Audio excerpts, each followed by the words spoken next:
আচ্ছা দেখো প্রথমে হচ্ছে কি যে ওটা নাম করে দিই প্রথমে হচ্ছে যে ফাইন্ড এন্ড রিপ্লেস যেটা হচ্ছিল কি না তো ফাইন্ডের কাজ কি কোনো ওয়ার্ডকে খোঁজার জন্য তাই তো তো এবার আসিস দাঁড়ায় যাও এগুলো তো ক্লাস হয়ে গেছে তোমার তো এবার ফাইন্ডের কাজ হচ্ছে প্রথমে এই যে এখানে দেখো এই যে ফাইন্ডে আছে এবার ফাইন্ডের কাজ তো যেহেতু ওয়ার্ডটা করানো হয়েছিল যেহেতু করে ওয়ার্ডটাকে খুঁজে তাই তো তো এখানে হচ্ছে আমি যে ওয়ার্ডটাকে খুঁজবো সেই ওয়ার্ডটা আমি এখানে লিখবো কিন্তু ধরে নাও আমি এখানে লিখলাম তা লিখে এবার দেখো এখানে এবার যদি আমাকে বলা হয় ওয়ার্ডটা কি লিখে মানে এখানে যদি পড়ি তখন কিন্তু আমাকে একটা করে দেখাবে না এবার যদি আমাকে বলা হয় যে একটা ক্লিকে এটাকে পুরোটাকে সিলেক্ট করো সেটা রিডিং হাইলাইটে গেল হাইলাইট করে করলাম তবে এখন সিলেক্ট করো বুঝছে ফাইন্ডের কাজটা বুঝা গেল কি করে ফাইন্ড করতে হয় ওয়ার্ডটাকে খুঁজতে হয় আচ্ছা তারপরে এবার চলে আসলাম আবার এখানে ক্লিক করে ক্লিয়ার হাইলাইটে করে দিলাম দেখো ওটা আবার এখানে আছে ক্লোজ ক্লিক করে দিলাম তারপরে পয়েন্ট আছে কি রিপ্লেসটা হচ্ছে যেটা ক্লিক করলাম এবার যে ওয়ার্ডটাকে চেঞ্জ করবো সেই ওয়ার্ডটা কোথায় আমাদের লিখতে হবে ফাইন্ড ওয়ার্ডের জায়গায় এই এখানে সিলি বুঝতে পারছো তো এই এখানে হচ্ছে আমি ধরো আমি দাঁড়াতে চেঞ্জ করবো তাই জায়গায় হয়তো আমি এখানে যে কোনো একটা নাম বা যে কোনো একটা ওয়ার্ড বা যে কোনো একটা সংখ্যা দিয়ে দিলাম এবার দিলাম এটা দেওয়ার পরে এবার এখানে দেখো যে রিপ্লেস হওয়া যদি রিপ্লেস করতে হবে কি করবে একটা করে চেঞ্জ করবে আর রিপ্লেস অল যদি করে দিই তখন কি করবে সবগুলোকে একসাথে চেঞ্জ করে দেবে বলো ইনশাআল্লাহ তুমি স্যার বলছি মনিটরটা বোঝা যাচ্ছে না তারপরে হচ্ছে কি ফাইল রিপ্লেস হয়ে গেল তারপরে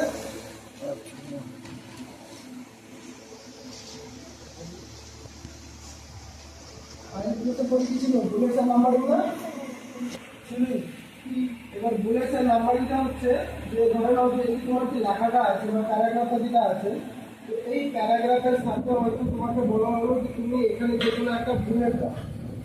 সিম্বল থাকে না তো বুলেট বা সিম্বল বা নাম্বার যেটা তোমার দিতে বলে সেটা হচ্ছে তোমাকে এখান থেকে কী করতে হবে আগে প্রথমে প্যারাগ্রাফটাকে সিলেক্ট করতে হবে সিলেক্ট করলাম সিলেক্ট করার পরে কী করতে হবে এবার ধরো যে প্যারাগ্রাফ অপশনটা আছে না এই যেটাকে বলা হচ্ছে বুলেট সেকশন আর এটা হচ্ছে নাম্বার ঠিক আছে যদি বুলেট দিতে বলে তো বুলেটের জায়গা এবার এখান থেকে যে বুলেটটা দিব সেটাকে কী করতে হবে ধরুন আমি যেটা দিতে এখানে আছে ক্লিক করলাম এরকম বুলেটে চলে আসবো আচ্ছা এবার তারপরে এবার ধরো যদি এবার বুলেটটা না দিই এবার যদি বলা হয় যে নাম্বার দিতে তো এখানে আছে বুলেটটার নাম করলাম তারপরে নাম্বারটা এখানে গেলাম যা বলছে এখানে নাম্বারগুলো আছে এবার নাম্বারটা দেখতে হবে তোমাকে কী রকম নাম্বার দিতে বলা হচ্ছে যেমন নর্থের নাম্বার বা 1 2 বা এবিসিডি ঠিক আছে সেটা তুমি এখান থেকে সিলেক্ট করতে পারো হলো ক্লিয়ার আচ্ছা তারপরে কি পয়েন্ট আছে বুলেটের নাম্বারিং হয়ে গেল তারপরে কি আছে পয়েন্টটা প্রেসাস মিনিং ওয়ার্ডের কাজ কি এবার এটার জন্য প্রথমে চলে আসতে হবে আমাকে রিভিউ অপশনে রিভিউ মেনু আসলাম তারপরে দেখো যেগুলো সেন্সাস লেখা আছে না সেন্সাসের কাজ হচ্ছে ওয়ার্ডের মিনিং দেখার জন্য মানে ধরো আমি একটা ওয়ার্ডে লিখবো ওই ওয়ার্ডের মিনিং কি হয় ধরো আমি ক্লিক করলাম ক্লিক করার পর তখন রিসার্চে চলে আসলাম অটোমেটিক এবার এখানে ক্লিক করলাম সার্চ কোড ধরো আমি লিখলাম পিসি থেকে এখানে ক্লিক করলাম তারপর পিসি মানে কি আছে দেখো বুঝলো পিসি মানে হচ্ছে কি কম্পিউটার তারপরে প্রসেসর মেশিন নোটবুক ল্যাপটপ এই টোটাল হচ্ছে কম্পিউটার ভাগ মানে হচ্ছে পার্সোনাল কম্পিউটার বুঝা গেল এতটুকু আচ্ছা তারপরে আবার মেলে ক্লোজ করে দিলাম তারপরে কি আছে সেটা শুরু হবে আচ্ছা তোমাদের এটা তো হয়নি কালকে মডেল সার্টিফিকেট কাজটা হচ্ছে প্রথম চলে আসলাম পেজ লেভেলে ধরুন দেখতে পাচ্ছ তারপরে এবার এখানে চলে আসলাম লাস্টে তারপরে এবার এখানে প্রথম চলে আসলাম পেজ লেআউটে আসার পর তারপরে পেজ বর্ডার আছে পেজ বর্ডারে ক্লিক করলাম পেজ বর্ডারে ক্লিক করার পরে দেখো এখানে লেখা আছে না বক্স আছে এখানে নাম আছে এবার নাম কি নাম থাকলে এখানে বক্সে ক্লিক করলাম ক্লিক করার পরে হচ্ছে এবার এখান থেকে তোমাকে বর্ডারটা সিলেক্ট করতে হবে কি রকম বর্ডারটা দিতে চাচ্ছ ধরো আমি এখানে যে কোনো একটা ক্লিক করলাম ক্লিক করার পরে হচ্ছে এবার এখানে চলে আসলো এবার তুমি যদি চাও যে আমি বর্ডারটাতে আমি একটা কালার দিই ঠিক আছে কালারটা হচ্ছে যেখানে আছে কালার লেখা আছে এখানে ক্লিক করে যে কোনো আমি একটা কালার দিয়ে দিলাম হলো।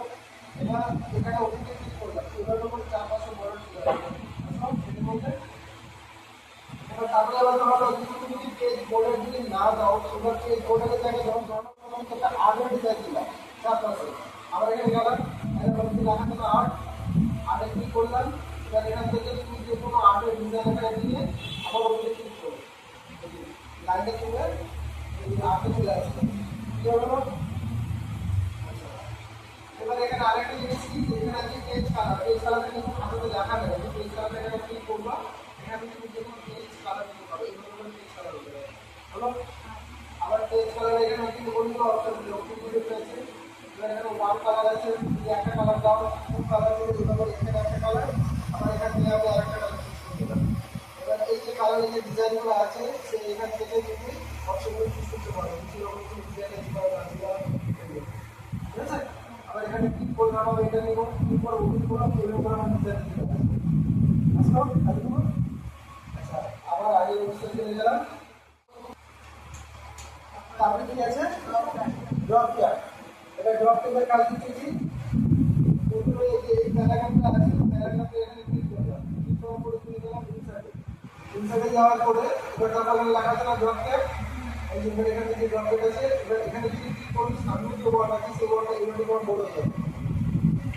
যদি কখনো তোমাদের এখানে যদি কাজ করতে বলা হয় বা কাজ করো বা কাজের মধ্যে যদি তোমার প্রথমের ওয়ার্ডটা যদি এইভাবে করে বড় করতে বলা হয় তখন কিন্তু তোমরা কি করবা যে কোনো জায়গায় ক্লিক করলা প্যারাগ্রাফের ভিতরে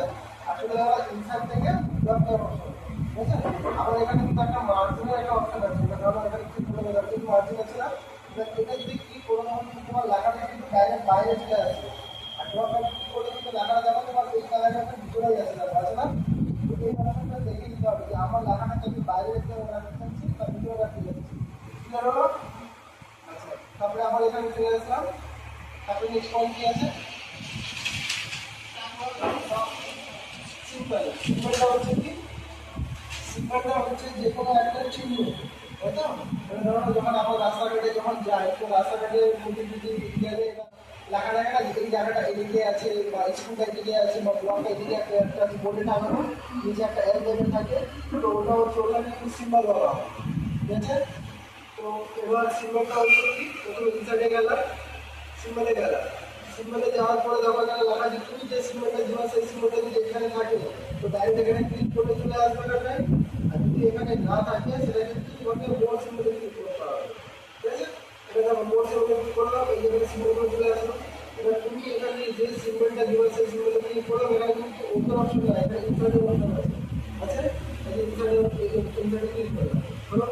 আবার ধরো আমি এখানে ক্লিক করলাম, ক্লিক করে আবার ইনসার্ট করলাম চলে আসছে। আগে দেখতে হবে যে আমার কী রকমের সিম্বলটা লাগবে সেটা দেওয়ার পরে এগুলো দেওয়ার পরে এখানে আছে প্রসেসে ক্লিক করতে হবে হলো। এবার কাজে ধরা এবার এই যে সিম্বলটা নিলাম এই সিম্বলটাকে একটু আমাকে বড় করতে হবে ঠিক আছে। তো বড় কীভাবে করে করবো প্রথমে সিলেক্ট করলাম, যেখান থেকে লেখাটাকে বড় করে দিলাম সিলেক্ট করে যেখান থেকে আমরা কিন্তু এটাকে বড় হচ্ছে। এবার তুমি এটা যদি কালার করতে চাও সেটা তুমি যেখানে টেক্সট কালার আছে সেখান থেকে তুমি এটাকে কালার করতে পারবে হলো। সিম্বলটা বোঝা গেল। তারপরে কি আছে হাইপারলিঙ্ক। হাইপারলিঙ্কটা হচ্ছে যে ধরো যে তুমি এখানে যে কোনো একটা প্যারাগ্রাফ লিখলাম, প্যারাগ্রাফ লেখার পরে এবার তুমি চাচ্ছ যে আমি হাইপারলিঙ্কের মাধ্যমে কয়েকটা পেজ বা কয়েকটা ফোল্ডার বা কয়েকটা ফাইলকে আমি ইউজ করবো যেন আমাকে পেজটা বা ফোল্ডারটা বা ফাইলটা যেন বারবার যেন আমাকে ওপেন না করতে হয় ওখান থেকে যায়, আমি যেন শর্টকাট থেকে এখানে ওপেন করতে পারি। তো তারপরে কী করতে হবে ধরো এখানে আমাকে জিনিস লেখা লিখলাম হলো। এবার এই লেখাটা লেখার পরে প্রথমে লেখাটাকে সিলেক্ট করলাম, সিলেক্ট করার পরে কোথায় যাবো ইনসার্টে, তারপরে যাবো হাইপারলিঙ্ক হলো। এটা কিন্তু বলা হচ্ছে ফোল্ডার ঠিক আছে। তুমি যদি ফোল্ডারকে লিঙ্ক করো তবে ফোল্ডার করতে পারবে। এবার তুমি যদি ফোল্ডারকে বাদে তুমি যদি ফাইল লিঙ্ক করো তো তোমার এবার ফাইলটা সিলেক্ট করতে হবে, এখানে আছে নিচে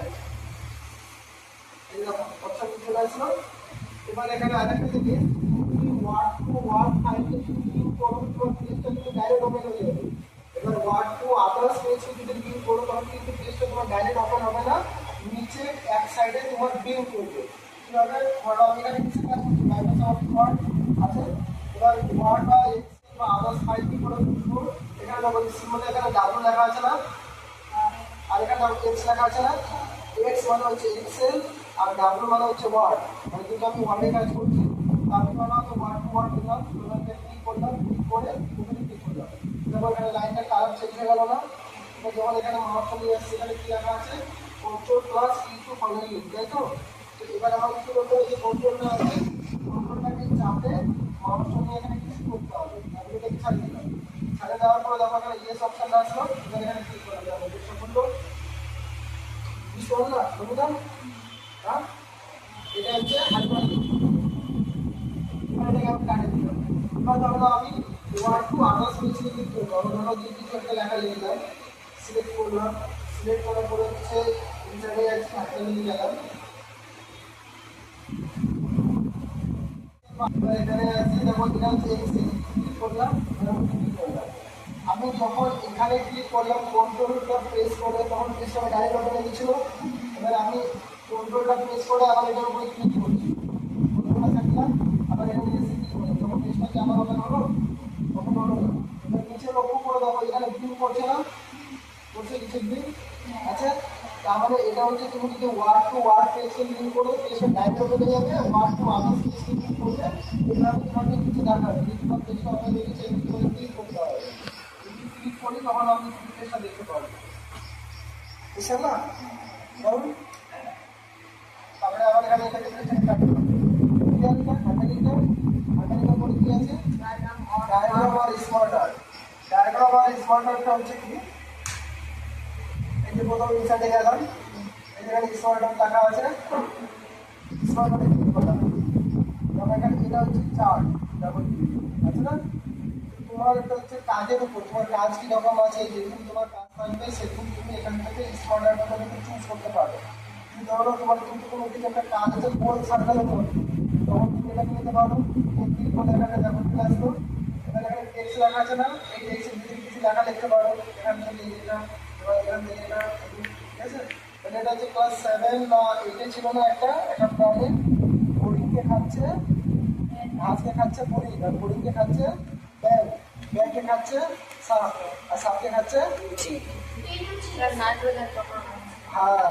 ওই যে চার্ট আছে সেম এই চার্টের মতো এখানে দেখতে কাজ ওটা তোমার একটা এক্সাম্পল দিলাম ঠিক আছে এই টাইপের যদি কিছু একটা কাজ করতে বলা হয় সেটা তুমি এখান থেকে সার্কেলের মধ্যে করতে পারো এবার ধরে নাও যে তোমার এখানে সার্কেল কয়টা আছে টোটাল 5টা আছে এবার যদি এখানে আমাকে যদি বাড়াতে বলে বা কমাতে বলে তখন এখানে দেখো প্রথম যে লাইনটা আছে না এই লাইনটাতে ক্লিক করব এই লাইনটা আছে লাইনটাতে ক্লিক করলাম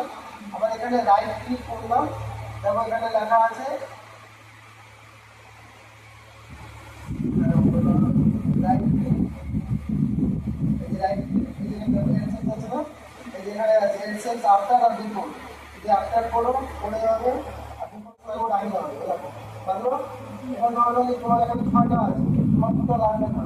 ডাইরেক্ট তুমি লাইনটাতে ক্লিক করো লাইনটা আছে লাইনটাতে ক্লিক করতে হবে লাইনটাতে ক্লিক করে ক্লিক করতে হবে যদি বাড়ে বা যদি বেশি লাগে ডাইরেক্ট রাইট ক্লিক করে অ্যাক্সেস করে দিলাম কমাতে হয় ওখানে ডাইরেক্ট লাইনটাতে ক্লিক করে দিই আজকে পরে লাগে হ্যাঁ আগে করে দেখো কিছু প্রবলেম হচ্ছে কিনা যদি কিছু প্রবলেম হয় আবার দেখা দিতে বুঝলাম